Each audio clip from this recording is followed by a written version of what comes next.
Eating out, cunnilingus, clit licking. Whatever you prefer to call it, oral sex on a vulva can be the perfect path to your partner's big O. In fact, oral sex is widely known as the most reliable way to make a person with a vulva orgasm. A 2017 study found that only 18% of vulva owners can orgasm from penetration alone. The rest require clitoral stimulation in order to climax, and oral sex puts the clitoris front and center. Plus, a 2019 study found that couples who give and receive oral sex maintain happier, more sexually active relationships long-term. The issue? So many people don't know what the heck they are doing down there. If you're still doing the alphabet with your tongue and calling it a day, then it's time to brush upon your oral sex skills. Luckily, there are plenty of ways to improve your oral sex technique, and communicating with your partner can make a big difference. From incorporating toys, to trying different positions, to using your tongue in unique ways, we have all the expert-approved information you need to up your game. These are the best oral sex tips for the next time you're going down on your partner. Make sure your partner is comfortable. While oral sex is pleasurable for lots of people, not everyone with a vulva wants a partner's face between their legs. They might not like the sensation of oral sex, or the idea of receiving oral sex might make them anxious. So many cultural messages tell vulva owners that their genitals are dirty and that their vulvas have to look a certain way, and those messages can get in your partner's head. Some people are self-conscious about the smell, taste, and appearance of their vulva, and some people are uncomfortable with all the attention being on them. If your partner says oral sex is off the table, then it's off the table. There are plenty of other ways you can enjoy each other's bodies. If, however, your partner wants to try receiving oral sex, but they're nervous about having you get up close and personal with their genitals, offer some encouraging words.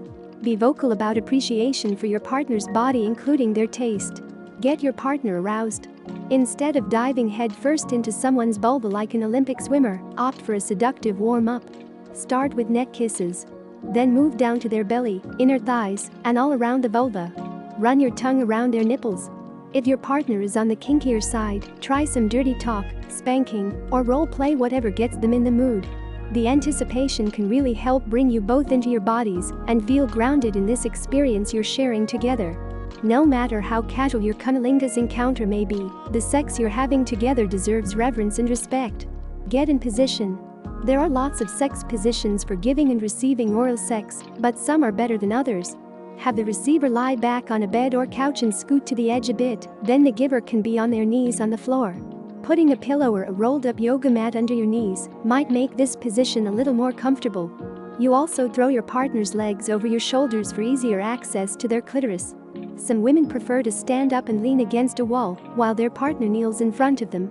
And, of course, there's queening or face-sitting. It can also be comfortable and really enjoyable for the receiver to sit on the face of the giver, especially if they can lean forward to support themselves with the headboard. This is a great position for the giver, too, since you get to lie back and enjoy your partner's pleasure with minimal neck strain.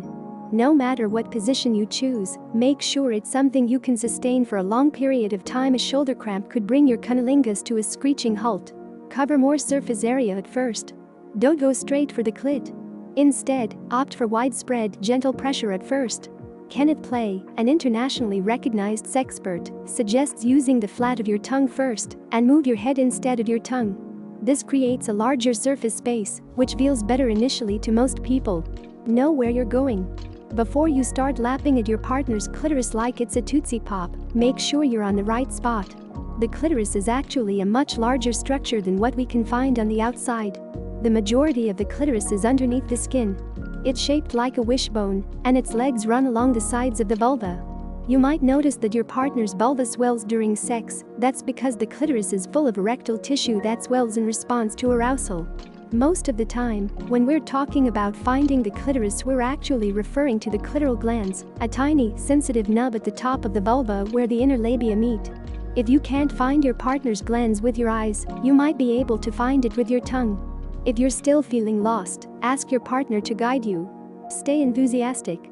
Our culture bombards us with toxic messages that vaginas are inherently smelly and gross. Sorry to purveyors of douching products with ridiculous scent names, but this just isn't true, and it's time for you and your partner to leave those falsehoods behind. Nothing makes great oral sex quite as amazing as enthusiasm.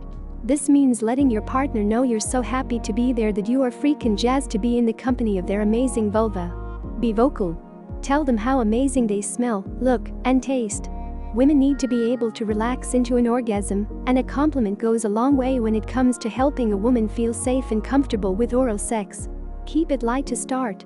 Lighter is better when you start giving oral. This area is sensitive. The clitoris has around 8,000 nerve endings, so you don't want to go too hard.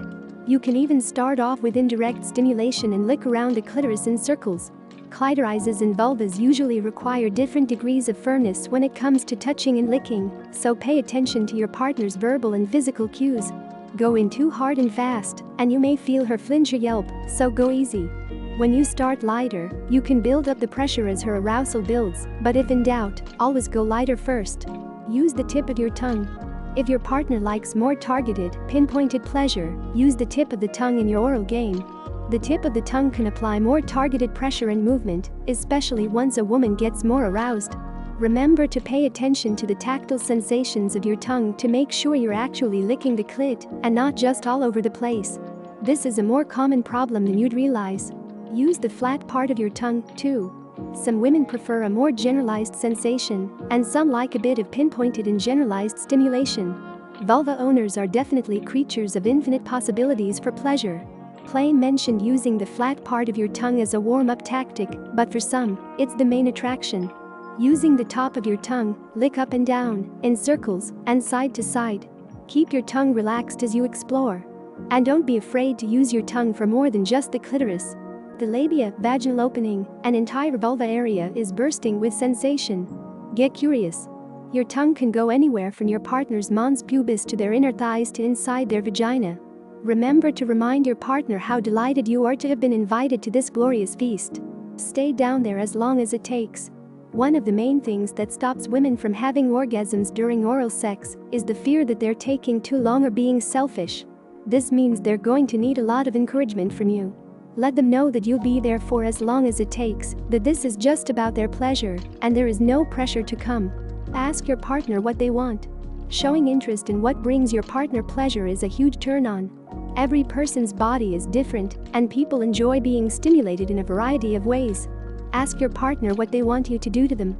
If they're not sure, try touching them in different ways and encourage them to tell you what feels good. It definitely makes for some sparkling dirty talk. The thing is, you're not a mind reader. Ask and then do exactly what they say. Following instructions shows you're actively listening. If you're not sure where to start, here are some examples of how to solicit oral sex feedback. Do you want me to go harder or softer? Do you like when I do X with my tongue? Would it be okay to put my fingers inside you? Do you want me to keep going? Use your fingers. While you lick your partner's clitoris, use the palm of your hand to provide pressure on the rest of the vulva. This stimulates the full body of the clitoris, or gently press just above their pubic mound to give them a little G-spot pressure from outside of the body. If your partner enjoys vaginal stimulation, penetrate their vagina with 1 or 2 fingers.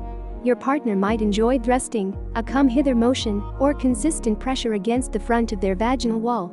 You can insert a finger in the back door, too, that is, if your partner's game. Just make to use lube for any internal anal play. Throw in some toys. Mouths and fingers are amazing, but they don't need to be the only tools in your kit. Incorporating vibrators and other sex toys can up the ante on the whole experience. Try running your tongue around the clitoris while you insert a dildo or G-spot vibrator into your partner's vagina. You can also have your partner wear a butt plug for some added backdoor stimulation. If they're not into anal penetration but they're open to other types of booty play, use a vibrator to stimulate the anal opening and perineum while you use your tongue on the clitoris. If you've never used a vibrator on your partner before, ask them to show you how they like to use it first. Try sucking to finish.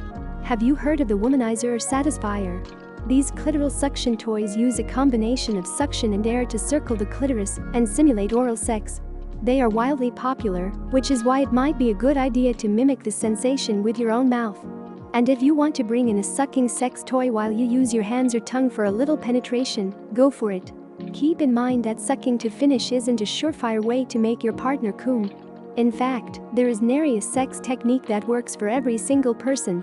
Some people love having their clitoris sucked, some are meh about it, and some don't like it at all. Pay attention to what your partner likes and doesn't like, and if you're not sure, ask them. Oral sex and all sex is very much a choose-your-own-adventure kind of a thing. Pay attention to your partner's body language. If your partner is pushing their vulva into your face and moaning, you can be pretty sure what you're doing is working. If they're pulling away or if they're silent, try something else. And once again, if you're not sure if your technique is what your partner's body needs, ask questions. Hopefully, your partner will respond by moaning, giving enthusiastic feedback, etc., but some people are shy and feel shame about making noises. If you're in doubt, ask. Enjoy yourself. Cunnilingus is about your partner's pleasure first, but that doesn't mean you can't enjoy yourself. And if your partner can tell you're into it, that might make the experience even hotter for them. In the same way that it's so much hotter when you can tell that your partner actually enjoys giving a blowjob, when you show that you enjoy it and it is genuine, the technique doesn't matter as much.